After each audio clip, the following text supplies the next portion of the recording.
One issue that at least our viewers are generally excited about today is the Snowden case. A man who is now being dubbed a second Assange has exposed total surveillance practices employed by the American government. There are two sides to this story. On the one hand, that was classified information, which makes this man a traitor. But on the other hand, the information he has leaked is of crucial importance, primarily for the American public and for the world in general. What do you think of that?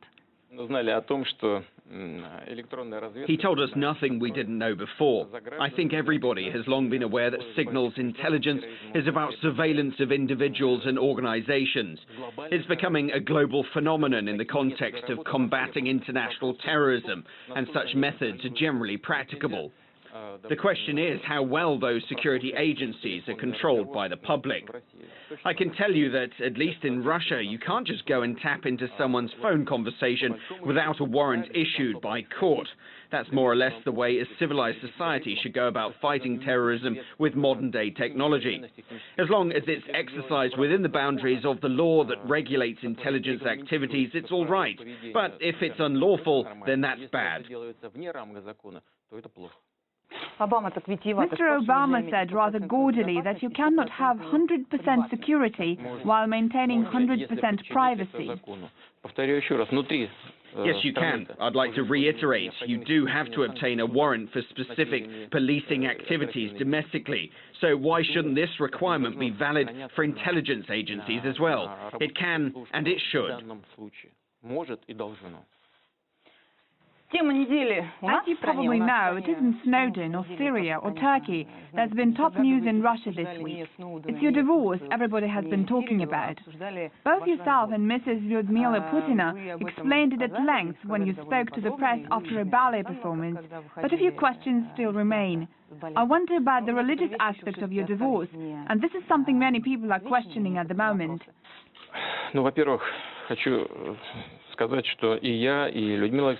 First of all, I can tell you that Lyudmila and myself agree that it's much more appropriate to be open about our actual state of relations than try to keep it secret. That's what they say in the press too, regardless of political affiliation. Well, thanks for that much. As for the religious aspect of our marriage, there is none, because we never wed in church. You didn't wed? No. Thank you. Salam Adil is Deputy Editor-in-Chief with RT Arabic. Salam, you have the microphone. Thank you, Margarita. Actually, I only have occupied my present position for a week. Before that, I spent 20 years working as a reporter. I've traveled particularly all over the world, including many conflict areas. I haven't lost my sense of danger in the process, and that's why I'm still alive. Thank God. Yes, thank God. God bless you. Thank you very much. And my question concerns conflicts too. I mean to ask you about drones. Unmanned aerial vehicles. As you know, America employs drones to deliver airstrikes almost on a daily basis. This happens especially often in Pakistan and a few other countries. Drones are arguably a very convenient means of warfare. There is no direct engagement and no risk of your rank and file. It's all remote controlled, like a computer game. However, this is something we see in the news almost every day. This kind of warfare is fought with massive casualties among civilians. So, on one hand, drones are efficient in combat, but on the other hand, we're all aware of the collateral damage. The public in many countries have found this shocking, and there has already been a motion for imposing an international ban on using drones. I would like to ask you about Russia's attitude on the issue. Thank you.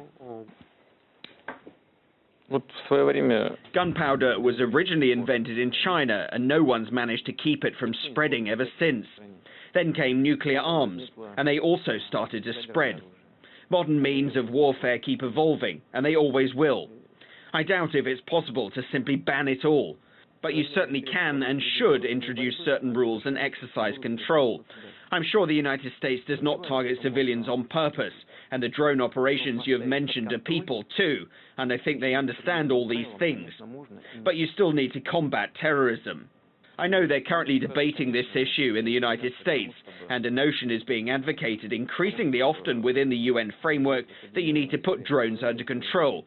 You need to lay out certain rules of engagement in order to prevent or minimize collateral casualties. It's extremely important. I don't know whether our Western counterparts will choose this option, but I would suggest it would be in their best interest. However, there are other threats too. For example, they are presently debating the option of using non-nuclear ballistic missiles in the United States. Can you imagine how potentially dangerous that is? What if such a missile were to launch from somewhere in the middle of an ocean and get spotted by a nuclear power's early warning system? How should that nuclear power react to a missile coming its way? How are they supposed to know whether this missile comes with a nuclear warhead or not? What if the missile impacts right next to its border or inside its territory? Do you realize how perilous that can be? Or take the notion of low-yield nuclear weapons.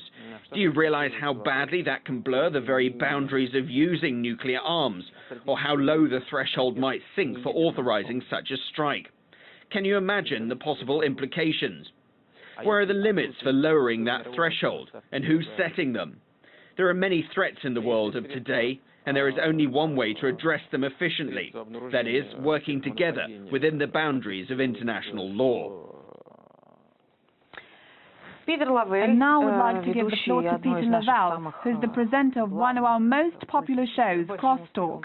Peter has worked with RT since its very beginning. He will be speaking in English, and I will translate the question for you. Thank you, Mr. President. My question will be very short here. It seems like we live in the age of opposition. And when we have the Arab Spring, we heard about Europe and the crisis there, and the Occupy movement in the United States, which RT did an excellent job in covering.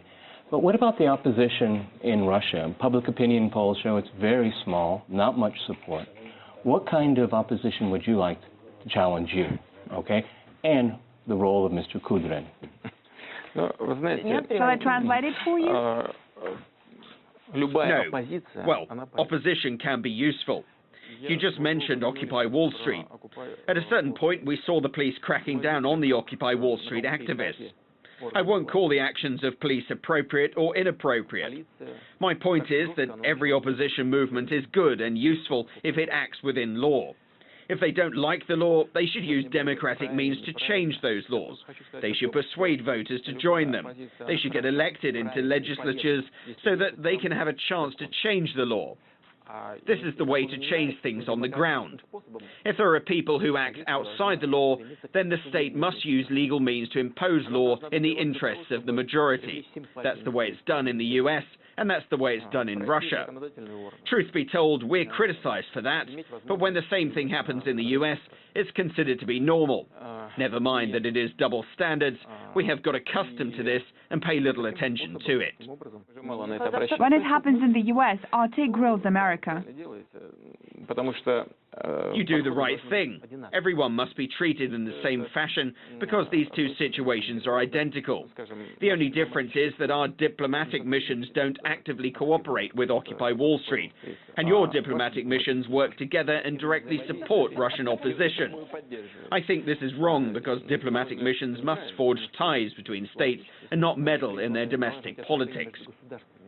Getting back to popular movements, reckless behavior is not appreciated by people. If these activists are breaking the law, then it's illegal. If they express their will by legal means without breaking the law, then they're fully entitled to do that. In this case, it would be beneficial to any state because it's a way to provide grassroots feedback on state policies, whether it be social, domestic, or foreign policy. As for Mr. Kudrin, he is my long-standing associate. We see eye to eye on many vital issues of Russia's development, and that's for an obvious reason. We've known each other for a long time now. We worked together back in St. Petersburg, and then he became a member of the cabinet and proved to be one of the most efficient ministers. I've always backed him on key decisions. If I didn't, he wouldn't be able to work to implement those ideas and principles that he promoted. So, to a certain extent, that was our joint policy. He has his own view on certain things. It so happened that they had a disagreement with Mr. Medvedev on a number of issues, and since Mr. Medvedev was president, he had the right to take the decision that he eventually took. Today, Alexei Kudrin says that he is ready to rejoin the executive branch if the authorities were more decisive. But he's quite reluctant to specify what he means by being more decisive when I ask him to. Why? Because more decisive means taking tougher steps. For example, in terms of the pension reform, in terms of raising the retirement age. No one, including the opposition, wants to speak about it to the public. They think it's the right, but they don't want to talk too loudly on the issue. Also taking tougher steps on other issues like slashing budget expenditures and social spending, first of all. Many of our liberal economists think that our social expenditures are too high, that we raise salaries and pensions and social benefits too fast. They point out that the growth in real disposable incomes is unjustified. Last year we had a 4.2% increase, and it's up 5.9% in the first 4 months of this year already. They argue that salaries are growing faster than labour efficiencies, which is bad and dangerous for the economy. There's no denying it, and they're absolutely right. But maybe it's best not to decrease real disposable incomes, but rather to improve our labour efficiency. Russians often say that the goal is not to expand the amount of the wealthy people, but rather to reduce the amount of the poor. This is a very hard thing to do, and the best part of the opposition has admitted this to us in private and professional meetings. But publicly, they're afraid to speak about it, and this is wrong. I have told them many times now, if you stick to some idea, you have to be straightforward about it. Don't be afraid that some part of the nation won't like it. If you're to garner more support for your ideas, you have to stick to your principles, to expand your electoral base. Look at Western Europe today. They brought their countries to the edge of bankruptcy.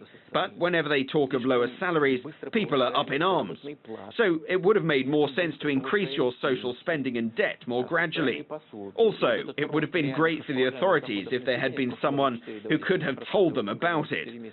I don't think our social spending is too high. I don't think that we increase pensions, salaries and social benefits too much.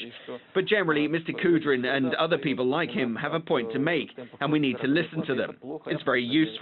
So I believe that an opposition that has the national interest at heart will be in demand. Next question is from Oksana Boyko, the presenter of our new show. She moved into presenting after several years of reporting for RT. She too went to many war zones.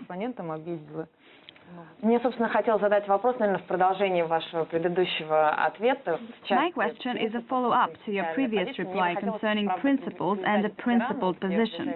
I would like, however, to apply these notions to the Iranian issue. Iran will be holding a presidential election soon. I know that Russia doesn't like to meddle with domestic politics of other countries. That's why my question would be as general as possible. It's more of a philosophical kind. To me, Iran is a great example of how you can create extreme tension in mutual relations by blowing out of proportion some insignificant differences. The Iranian nuclear issue that everyone's been talking about for the last decade basically relies only on some vague suspicions which year after year have been dismissed even by Americans themselves. But that rhetoric has ignored the fact that Iran has been compliant with the non-proliferation regime by 99 or even 100%. The mainstream focus is on suspicions, but at the core, as I see it, is the relationship between the US and Iran. Tehran is partially to blame for the tension build-up, but the root of the problem is the stance of Washington, their signature foreign policy principle, friend and foe divide, meaning that if you are not their ally, you are their enemy.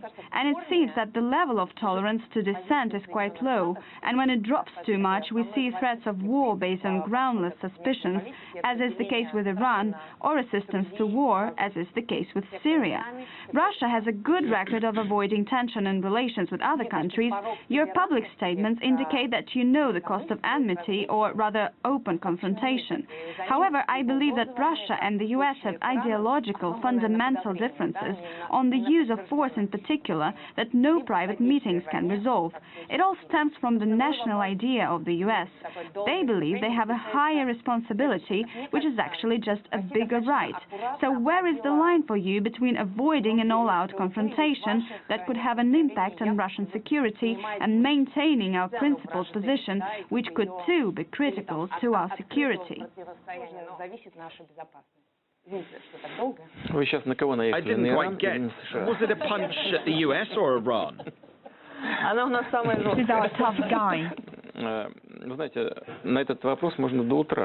A response to your question could take hours. It's so complex. I will try to be as concise as possible. First, I've repeatedly voiced Russia's official stance. Iran has the right to a peaceful nuclear program, and it can't be singled out for discrimination. Second, we need to be aware that Iran is located in a very challenging region. I've told our Iranian partners about that. That's why Iranian threats made towards neighboring countries, in particular Israel, threats that Israel can be destroyed, are absolutely unacceptable. This is counterproductive. This is not a proper quote of the Iranian president. It doesn't quite matter whether it's a proper quote or not. It means it's best to avoid a wording that could be improperly quoted or could be interpreted differently. That's why the focus on Iran does have a reason behind it. I have no doubts that Iran is compliant with the rules, simply because there's no proof of the opposite. According to the latest IAEA report, Iran has been abiding by the commitments it has taken up. True, there are some outstanding issues, but with due patience and friendly attitudes, they can be resolved. I have a great respect for Iran and a great interest in it. This is a great country indeed. You don't often hear this attitude mentioned in relation to Iran, but it's true.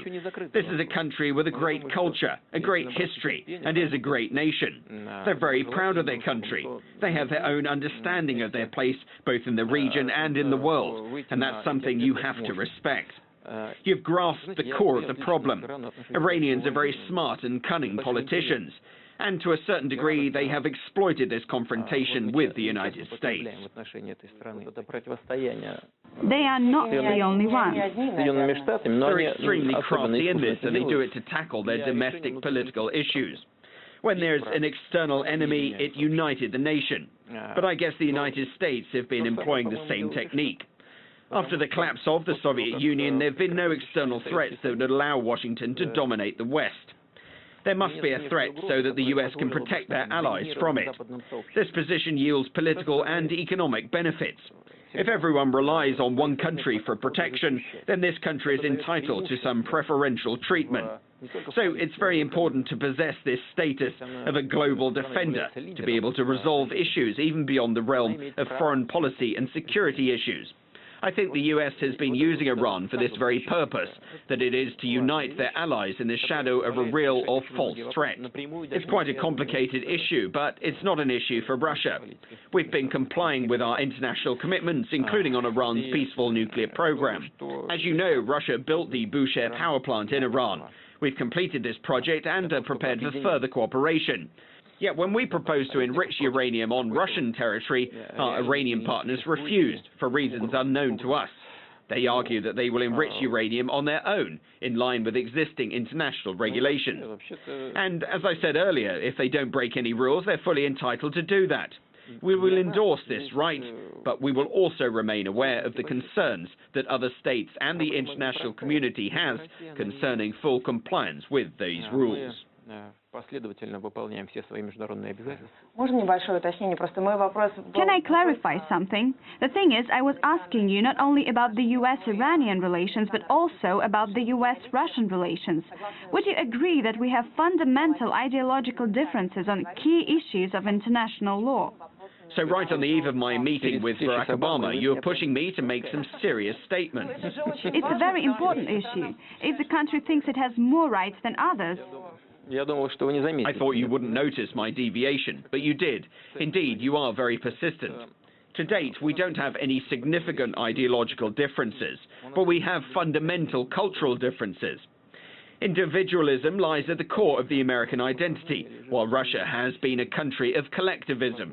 One student of Pushkin's legacy has formulated this difference very aptly. Take Scarlett O'Hara from Gone with the Wind, for instance. She says, "I'll never be hungry again." This is the most important thing for her. Russians have different, far loftier ambitions, more of a spiritual kind. It's more about your relationship with God. We have different visions of life. That's why it's very difficult to understand each other, but it's still possible. That's why there's international law to create a level playing field for everyone. The US is a very democratic state, there's no doubt about that, and it originally developed as a democratic state. When the first settlers set their foot on the continent, life forced them to forge a relationship and maintain a dialogue with each other to survive. That's why America was initially conceived as a fundamental democracy. With that in mind, we should not forget that America's development began with a large-scale ethnic cleansing, unprecedented in human history. I wouldn't like to delve so deeply into it, but you're forcing me to do it. When Europeans arrived in America, that was the first thing they did. And you have to be honest about it. There are not so many stories like that in human history. Take the destruction of Carthage by the Roman Empire. The legend has it that Romans plowed over and sowed the city with salt so that nothing will ever grow there. Europeans didn't use the salt because they used the land for agriculture, but they wiped out the indigenous population. Then there was slavery, and that's something that's deeply ingrained in America. In his memoirs, U.S. Secretary of State Colin Powell revealed how hard it was for him as a black man, how hard it was for him to live with other people staring at you. It means this mentality has taken root in the hearts and minds of the people, and is likely to still be there. Now take the Soviet Union. We know a lot about Stalin now. We know him as a dictator and a tyrant. But still, I don't think that in the spring of 1945, Stalin would have used a nuclear bomb against Germany, if he had one. He could have done it in 1941 or 1942, when it was a matter of life or death. But I really doubt that he would have done it in 1945, when the enemy had almost given up and had absolutely no chance to reverse the trend. I don't think he would. Now look at the US. They dropped the bomb on Japan, a country that was a non-nuclear state and was very close to defeat. So there are big differences between us, but it's quite natural that people with such differences are determined to find ways to understand each other better. I don't think there is an alternative. Moreover, it's not by chance that Russia and the US forged an alliance in the most critical moments of modern history. That was the case in World War I and World War II. Even if there was fierce confrontation, our countries united in the face of a common threat, which means there's something that unites us. There must be some fundamental interests that bring us together. That's something we need to focus on first. We need to be aware of our differences, but focus on a positive agenda that can improve our cooperation. America and Russia's relations with the US are important issues for our network, largely because Americans make up most of our audience. If you simply look at our website's hit statistics, you'll see that most of our audience comes from America. So anything related to the US is a key topic for us. And here is Anastasia Cherkina, who has specially come over from New York for this meeting. She works at our US-based channel, RT America, which caters to an American audience and focuses specifically on American issues. Is that right, Anastasia?